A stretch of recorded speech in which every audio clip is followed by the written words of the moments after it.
Redemption for Dansby at the end of the first half of the season.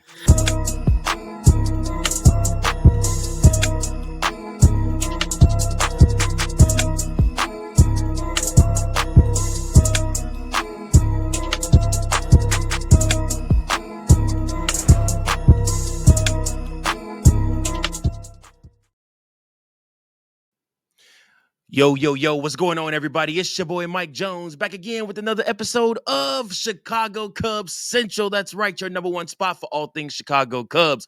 I am here to talk to you today. Matter of fact, I ain't even here to talk to you. I'm here to report to you today. I'm putting my reporter on hat for you and letting you guys know right now.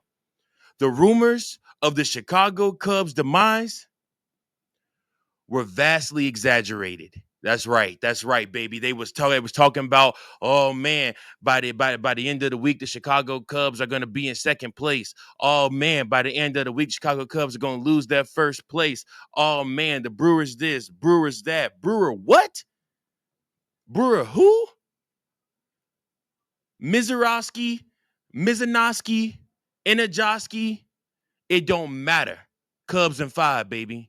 It don't matter to me. I don't care who the Brewers throw at you. I don't care what they're doing over there.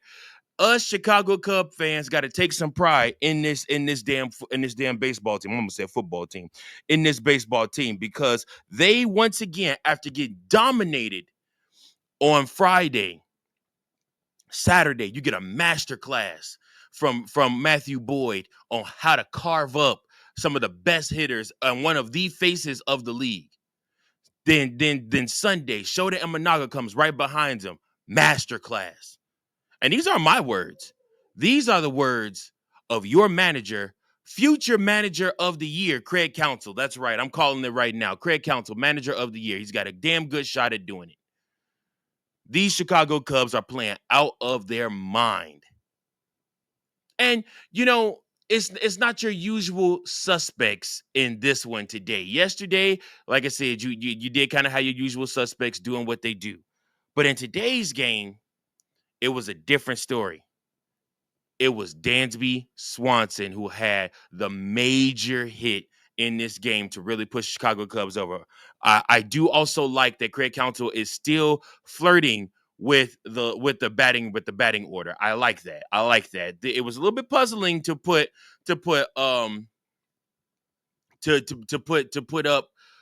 Nico Horner in that number one spot yesterday against the lefty, but it worked out. I mean, like I said, he got a triple on his first time up to the plate. So, and then the Chicago Cubs were able to cash that in and score off of that.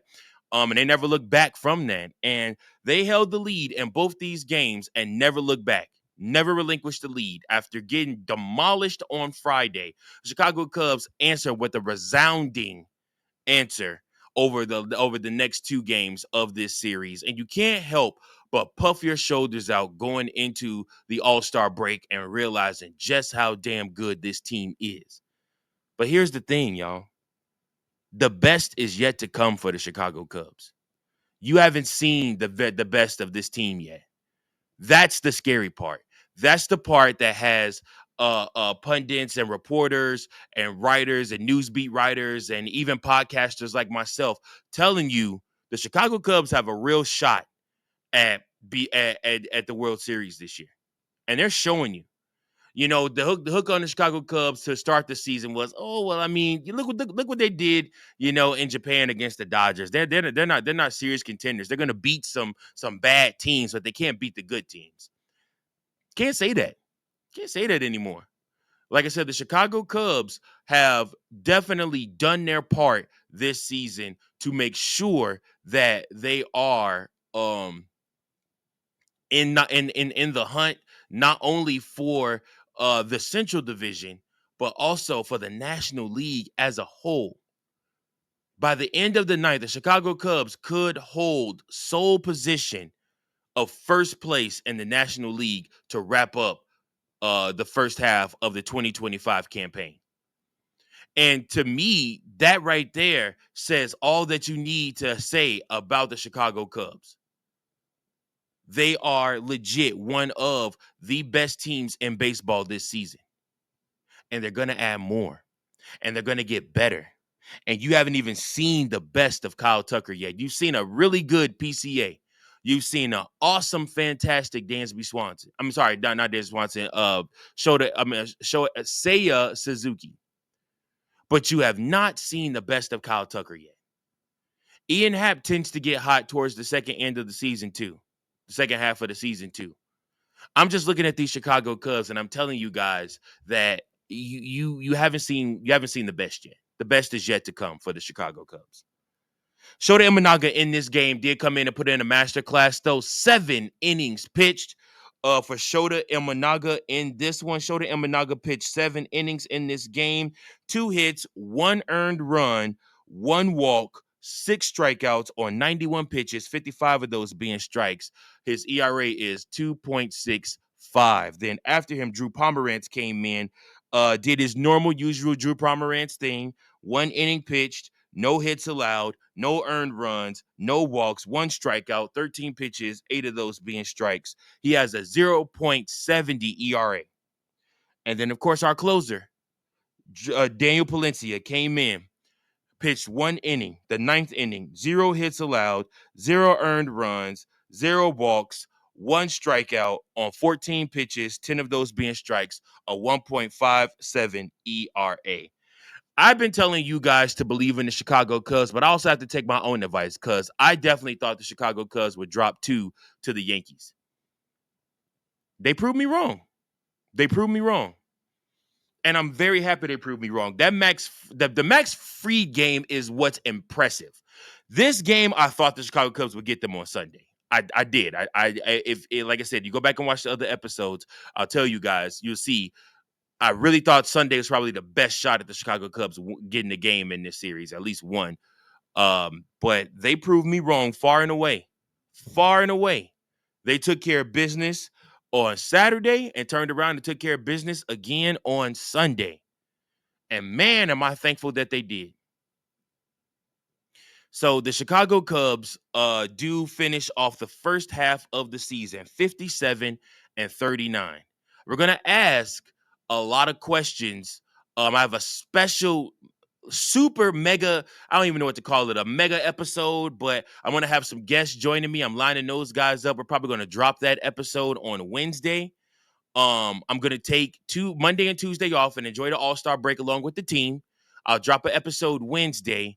We'll take Thursday off, and then Friday we will be back with an episode for Chicago Cubs versus the Boston Red Sox series that will open at Wrigley at 1:20 on Friday, with Colin Ray looking like he is the probable to start that game.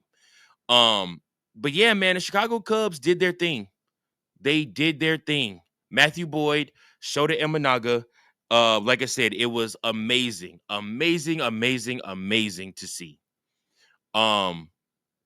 It's going to be a great week. I want you guys to enjoy the week of baseball off. Enjoy the All-Star game. Enjoy the home run derby. Chant and root for PCA. Chant and root for Kyle Tucker. I'm actually hoping PCA wins the All-Star game MVP. That would be really cool. Honestly, I think that would just further cement him as a star in this league. And yeah, like I said, the Chicago Cubs are here to stay, and we're going to add more. So again, I appreciate each and every last one of you. Thank you all so much for tuning in to this episode. Do me a favor, make sure that you like, share, and subscribe to the podcast. Thank you all for tuning in. Have a happy All-Star break weekend. All-Star break week. Spend some time, touch some grass. Like I said, and I'll be checking back with you. If any news should drop of a trade, all bets are off. You already know I'm coming in hot and heavy, baby, as soon as I get an inkling of hearing something. But if it stays fairly quiet until after All-Star break, then like I said, we'll stick to the schedule. But I appreciate each and every last one of you guys. Thank you all so much for making this your number one spot for all things Chicago Cubs. Thank you all so much for making this the official voice of the Chicago Cub fan. And yeah, man, like I said, we're going to keep rolling. Shota Imanaga, I think the best is yet to come for him. Your pick to perform player of the game is Dansby Swanson, who in this game went 2 for 4, scored 1 run, got a home run, got 2 RBIs in this game. He had his 16th home run. He is one shy of Kyle Tucker now, who has 17. Um, Also, I want to make sure that we do this. Never want to forget this, right? Make sure that we fly the W. That's right. Another series win. Series win. Not just a game one, but a series win for the Chicago Cubs. Fly the W on that one, baby. And I appreciate you guys so much for tuning in. Comment below. Let me know your thoughts on Dansby Swanson and on the fact of Michael Busch hitting leadoff. Did you guys like Michael Busch hitting leadoff? I like that I like that Craig is flirting with the batting order. The question of the day: did you agree with Michael Busch hitting leadoff? Actually, I was getting ready to try to end this episode, but I actually just remembered that I did have a one of our listeners one of our listeners or viewers that always brings the heat with the content and always has good questions and things like that came through with a really great with a really great question, a really great question for a comment. Um, and I definitely wanted to highlight that and bring that into this episode. Um, Let me see here. Is it this one? Yep. So, Steven, I ain't gonna lie to you. I'm gonna mess your name up. That last name, I don't know what it is, but Steven, Stelopithus 5149. I'm gonna just call you Steven. I appreciate you. Thank you so much for tuning in and making this your number one spot for all things Chicago Cubs. But he says, "Hey Mike, I've got a trade proposal for you that'll draw some attention. Offer up Kyle Tucker as a rental for a team that's out of it otherwise. Cubs have at best a 50-50 chance of him re-signing with the Cubs. So, should the Chicago Cubs trade Kyle Tucker?" Now, my first initial reaction to this is hell no. No, no, no, no, no. Kyle Tucker has. I was reading an article earlier today talking about how just Kyle Tucker's demeanor, his smoothness, the way that he carries himself on the field, in the clubhouse, the way he's been like a locker room leader. We've all seen the picture of the guys on the boat together. Kyle Tucker right there in the middle. You know, it looks like they're a big, huge family and friends, and everybody looks happy. Should the Chicago Cubs trade Kyle Tucker? At first, I would tell you no. My second thought then says, well, what is being offered in return for him? Because if you could get a haul for Kyle Tucker, like third baseman and a starting pitcher and a top prospect for a team that just wants to sell tickets for a half a season, I would have to listen. Now, what I would tell you is trading Kyle Tucker and then going on to win this year. Like let's just say, for instance, the Cubs trade Kyle Tucker, get a great starting pitcher like Merrill Kelly, gets a third baseman like Eugenio Suarez, or something like that, and then we go out somewhere and we make another trade, and we get a really good designated hitter and say it plays right. Let's just say, for instance, that happens, and we go on to win the World Series. Like for Kyle Tucker to cut him off halfway through of that ride, I think that would matter to him. He does strike me as a loyal type of guy.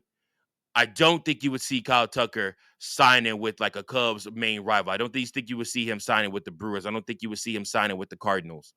Um, he strikes me as somebody that is loyal. He strikes me as somebody that genuinely cares. He strikes me as somebody that is a really great teammate, and he strikes me as somebody that wants to find a home. I don't think Kyle Tucker wants to do the whole, superstar shuffle thing. That's I think is what kind of gives the Cubs the edge on re-signing him. I don't think he wants to do a shuffle thing. Him and his wife have already started setting up their charities here, their charity work here, their charity organization, the Kyle Tucker Charity Organization here to help inner city youth in Chicago. He's already, started laying the foundations and the ground roots to really be here. He may already be signed for all we know since he's doing stuff like that. It wouldn't shock me. They're super quiet. There might already be a deal in place. All he has to do is sign on a dotted line at the end of the year. Who knows? But what I'm telling you is I don't know that I will make that trade. I think Kyle Tucker is a little bit too valuable to this season and the swag of this team. I mean, Seiya Suzuki's confidence, I kind of attribute a little bit to hidden behind Kyle Tucker.